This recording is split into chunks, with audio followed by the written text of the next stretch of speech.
Think about the last time you achieved something. Maybe it was finishing a difficult project, getting through a hard week, saying the right thing, making progress on something that mattered to you. How long did that feeling last? A few hours? Maybe a day?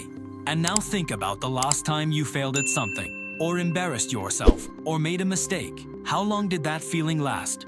Days, weeks, sometimes years. This is not a coincidence. This is not a character flaw. This is your brain, actively, deliberately, deleting your wins and archiving your failures. And today, we're going to show you exactly why it does this, and what you can do to stop it.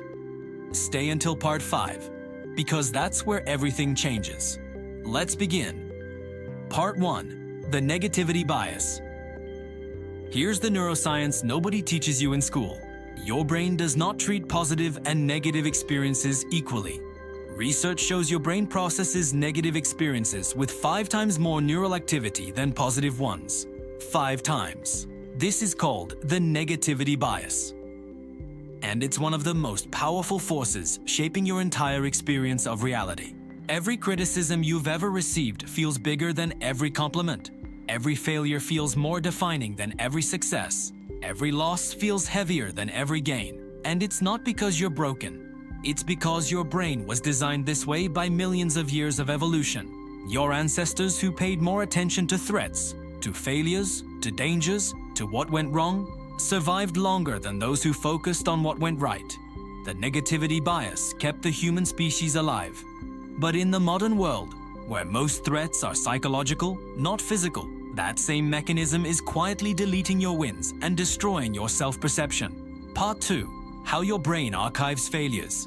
Here's exactly what happens inside your brain when you experience a failure versus a win. When something goes wrong, your amygdala, your threat center, fires intensely. It signals the hippocampus, your memory center, to store this experience in long-term memory immediately. With detail, with emotion, with full sensory encoding. Your brain treats failure as critical survival data that must be preserved and easily accessible. When something goes right, the response is completely different. The reward system fires briefly. Dopamine releases for a short moment, and then, within hours, the brain begins to deprioritize the memory. It fades. The detail disappears. Within days, most wins are stored so weakly, they're practically inaccessible. This is why you can remember every embarrassing moment from 10 years ago in vivid detail, but struggle to recall what you achieved last month. Your brain didn't forget your wins by accident. It deleted them on purpose. Part 3. The self-perception damage. Now here's where this gets truly dangerous. Your brain builds your self-image from the memories it has easiest access to. If your accessible memories are weighted 95% toward failures, mistakes, and criticism, your brain constructs a self-image built almost entirely from your worst moments. Not your best, not your growth, not your wins, your worst. And that self-image, that internal narrative of who you are, then becomes a filter through which you experience every new situation. You walk into a new opportunity, and your brain pulls up the archived failures and says, "Remember what happened last time?" You receive a compliment, and your brain immediately searches for evidence that it isn't true, because it doesn't match the self-image it has constructed. This is not low self-esteem. This is a brain running a program. Part 4. The compound effect on your life. The long-term effect of the negativity bias goes far beyond how you feel about yourself. Your brain has been deleting your wins for your entire life, not to hurt you, to protect you, to keep you alert to danger, to keep you alive.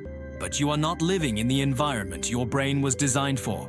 You don't need to delete your wins to survive. You need them to know who you actually are. If this video helped you see yourself differently, share it with someone who needs to hear this, and subscribe. Because next week, we go even deeper. Research shows that people with unchecked negativity bias consistently underestimate their own capabilities. They avoid opportunities that match their actual skill level because their self-perception is built from their failures, not their abilities. They self-sabotage, not because they want to fail, but because their brain has constructed an identity around struggle that feels more familiar than success. They attract and tolerate toxic relationships because their archived self-image tells them that's what they deserve. And perhaps most importantly, they stop trying things that matter to them. Not because they can't, but because their brain has deleted enough wins. They genuinely can't remember being capable. Part 5. Rewiring the archive. So how do you rebalance an archive evolution spent millions of years building? 3 steps, backed by neuroscience. Step 1. The daily win log. Every evening, write down 3 specific wins from the day, not achievements. Wins. Any moment where you did something right, handled something well, or made progress no matter how small. Here's the neuroscience behind this. Writing activates the hippocampus to encode the memory with more detail and emotional weight. The same process your brain uses automatically for failures. You're manually forcing your brain to archive wins with the same intensity it archives failures. Over 30 days, research shows this practice measurably changes the ratio of accessible positive to negative memories.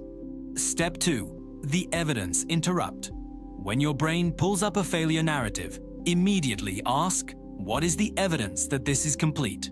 Your brain will resist, but force it to find at least one piece of contradicting evidence. One win, one moment of capability. This interrupts the automatic negative retrieval loop and begins to create new pathways.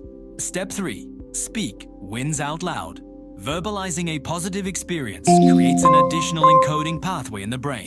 It forces the prefrontal cortex to process the win consciously, making it significantly harder to delete. Tell someone about your win. Say it out loud to yourself. The brain treats spoken memories differently.